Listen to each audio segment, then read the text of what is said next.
नमस्कार दोस्तों आज के वीडियो में मैं आपको विनीत जी के साथ में घटी एक बहुत ही मिस्टीरियस घटना बताने वाला हूं। तो आप वीडियो को एंड तक ज़रूर देखिएगा। ऐसे ही मिस्टीरियस और हॉरर वीडियोस को देखने के लिए आप मेरे चैनल को सब्सक्राइब कर सकते हैं। अगर आपके साथ में भी कोई रियल घटना घटी हो तो वो भी आप मुझे मेरे इंस्टाग्राम पर भेज सकते हैं। लिंक है नीचे डिस्क्रिप्शन बॉक्स में। तो आगे की घटना मैं आपको सुनाऊंगा विनीत जी के पॉइंट ऑफ व्यू से। मेरा नाम विनीत है। ये घटना मेरे साथ तब घटी थी जब मैं 11th क्लास में था। उस वक्त मेरी एक बहुत ही बुरी आदत थी जो मुझे लगता था कि बहुत बुरी है। मैं किसी को भी मना नहीं कर पाता था, चाहे जो हो जाए। मुझे कोई भी कुछ काम देता था, चाहे वो कोई बड़ा आदमी हो या फिर छोटा आदमी, चाहे वो कोई बच्चा ही क्यों ना हो। अगर कोई मुझे कुछ काम देता था तो मैं उसे कर दिया करता था। मुझसे कभी भी किसी को मना नहीं होता था और मेरे इसी कारण की वजह से कुछ लोग मुझे उतना इम्पोर्टेंस नहीं देते थे जितना कि मैं डिज़र्व करता हूँ। जैसा कि आप समझ ही गए होंगे कि मैं क्या कहना चाहता हूँ। तो मेरा एक और जान पहचान वाला था जिसका नाम अक्षय था। वो मेरा कोई दोस्त तो नहीं था, बस एक दो बार हाय हेलो ही हुई थी। लेकिन उसको काला जादू और तंत्र विद्या भी आती थी। ये बात मुझे नहीं पता थी, ये बात मुझे बाद में पता चली। और मेरी इस आदत की वजह से मुझे वो अक्षय बिल्कुल भी पसंद नहीं करता था। उसको ऐसा लगता था कि मैं जानबूझ के दिखावा करता हूँ और झूठ बोलता हूँ और ये सारी चीज़ें करता हूँ, लेकिन ऐसा कुछ नहीं था। और अब क्योंकि उसको काला जादू वगैरह सब कुछ आता था तो उसने एक दिन मुझे खाने पर बुलाया। शुरुआत में तो मुझे काफ़ी ज़्यादा अजीब लगा कि उसने मुझे खाने पर क्यों बुलाया, क्योंकि हमारी कोई ख़ास गहरी दोस्ती नहीं थी कि वो मुझे खाने पर बुलाए। लेकिन फिर भी उसने बुलाया तो मैं गया, क्योंकि मैंने आपको पहले ही बताया कि मैं कभी भी किसी को मना नहीं कर पा रहा था। तो उसने मुझे खाने पर बुलाया।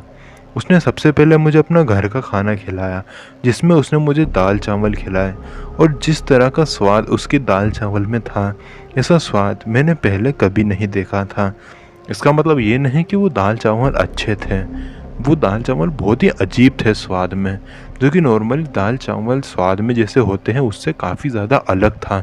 लेकिन मैंने उसका मन रखने के लिए खा लिया। फिर वो मुझे कहीं बाहर लेकर गया और उसने दो चार चीज़ें मुझे और खिलाई और उसने मुझसे दोस्ती करने की कोशिश करी। और मुझे भी वो इंसान नॉर्मल सा ही लगा तो मैंने भी उससे दोस्ती कर ली। कोई इतने मुश्किल की बात नहीं थी मेरे लिए। और फिर उसके बाद से मेरी तबीयत ख़राब होना शुरू हुई। मेरी तबीयत इतनी ज़्यादा ख़राब हो गई कि मैं अपने बिस्तर से भी नहीं उठ पा रहा था। मेरी तबीयत इतनी ज़्यादा ख़राब हो गई थी, मेरा शरीर आग की तरह तप रहा था। सारे डॉक्टर्स को दिखाने के बाद भी सारे टेस्ट और सारे पेपर में बिल्कुल नॉर्मल ही आ रहा था, लेकिन इसके बावजूद भी मेरा बुखार कम ही नहीं हो रहा था। अब मेरे दो दादाजी हैं, वो पुराने ज़माने के हैं। वो समझ चुके थे कि मेरे ऊपर किसी भूत प्रेत का साया है। उन्होंने अपने बहुत ही पुराने मित्र, जो कि एक पंडित भी थे, उनको घर पर बुलाया और उन्होंने मुझे देखते ही कह दिया कि इसके ऊपर किसी ने काला जादू किया है। और फिर उन पंडित जी ने मुझसे पूछा कि क्या किसी ने तुम्हें कुछ खाने के लिए दिया था। मेरे घर वालों ने भी मुझसे ये सवाल पूछा तो मैंने उन्हें कहा कि नहीं, मुझे किसी ने भी कुछ खाने को नहीं दिया। फिर उन्होंने मुझे पूछा कि क्या तुम्हें किसी जान पहचान वाले ने कुछ खिलाया था क्या। तो फिर मुझे अक्षय की बात याद आई कि उसने मुझे थोड़े दिन पहले अपने घर खाने पे बुलाया था। मैंने ये बात मेरे घर पर बताई और फिर उसके बाद पंडित जी ने मुझे उसके बारे में पूछा कि वो किस तरह का इंसान है। तो मैंने उन्हें सारी बातें बताई कि मैं उसे पहले अच्छे से नहीं जानता था, लेकिन एक दिन उसने अपने घर पर बुलाया तो मैं गया और फिर ये सारी चीज़ें हुई। ये सब सुनने के बाद में वो समझ चुके थे कि चक्कर क्या है।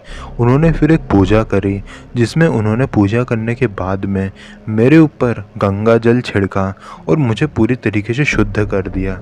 ये सब दिन में हुआ था और शाम तक मेरी तबीयत बिल्कुल नॉर्मल हो गई थी। इसके बाद उन्होंने मुझे खास कह दिया था कि मैं आज के बाद कभी भी किसी अनजान के हाथों से कुछ भी ना खाऊं और ना ही कुछ पीऊं, क्योंकि वो जो अक्षय है उसको काला जादू आता है। वो किसी भी तरीके से तुम्हारे ऊपर काला जादू कर सकता है, और काला जादू सिर्फ खाना खाने में कुछ मिलाने से ही होता है। तो तुम कभी भी किसी के भी हाथों से कुछ भी अनजान चीज़ मत खाना। ये पंडित जी ने मुझे कहा, और फिर घर के बाहर निकलने के बाद उन्होंने घर की चौखट पर एक रेखा जैसी कुछ बना दिया था। और उसके बाद मैंने अक्षय से भी बातचीत बिल्कुल बंद कर दी। वो जब भी मुझसे बात करने आता था तो मैं उससे बस हाय हेलो कर कर ही निकल जाया करता था। फिर एक वक्त के बाद उसने भी मुझसे बात करना बंद कर दी, और फिर ऐसी कोई घटना मेरे साथ में नहीं घटी। तो दोस्तों, आई होप आपको ये वीडियो पसंद आई होगी। अगर आपको ये वीडियो पसंद आई तो वीडियो को लाइक करें। अगर आपके साथ में भी कोई सच्ची घटना घटी हो तो वो भी आप मुझे मेरे इंस्टाग्राम पर भेज सकते हैं। तो मिलते हैं अगली वीडियो में, तब तक के लिए जय हिंद, जय भारत।